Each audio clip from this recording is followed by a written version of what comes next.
Hi everyone, welcome to another episode of Advocacy for the 18th. I'm State Representative Jillian Gilchrest, and I am joined today by Sarah Howroyd, who's going to speak with us about a very important topic that's impacting many families here in the state of Connecticut, opioids. Sarah, can you tell us a little bit about where you work? Sure, absolutely. So I wear two hats in a volunteer capacity. I am both the president and co-founder of the Manchester Hope Initiative, working with the police department's diverse opioid users to treatment instead of incarceration. And then I also am the director of mental health and addiction services for the Eye Care Health Network. Wow, thank you for all that you do for the state of Connecticut. Thank you. So a lot of work has already been done in the state to address this epidemic. So what's working and what's not working here in the state? Sure. So we've really made leaps and bounds in Connecticut. We have a really powerful recovery movement. The recovery coach movement was birthed from Connecticut, and we have recovery coaches in almost all of our ERs in Connecticut, which is really pretty phenomenal. But we do still have a little bit of red tape surrounding Narcan accessibility. And that's something that we really need to be in everyone's hands. It needs to be as readily available as the substances that people are misusing.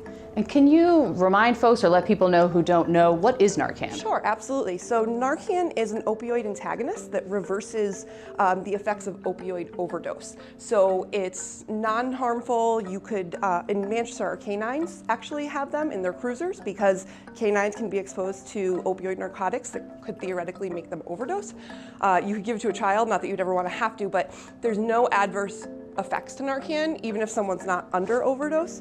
So it's really a great tool that we need in as many hands as possible, because last year we lost 1,037 Connecticut residents in 2017. The data is almost a year behind, so we lost 1,037 Connecticut residents to drug-related overdose in 2017 alone. Wow. So what can we do this legislative session to fix this problem? Sure. So as you know, Rep. Jason Doucette, who I know you work with, just proposed a bill making Narcan more readily accessible, taking away the training requirement for pharmacists to make it, stigma has prohibited people from being able to get Narcan, and so we're in the top 10 states in the nation for overdose. Okay. So we have very, very high numbers, but we're the only state east of the Mississippi that presently does not have a standing order for people to access Narcan.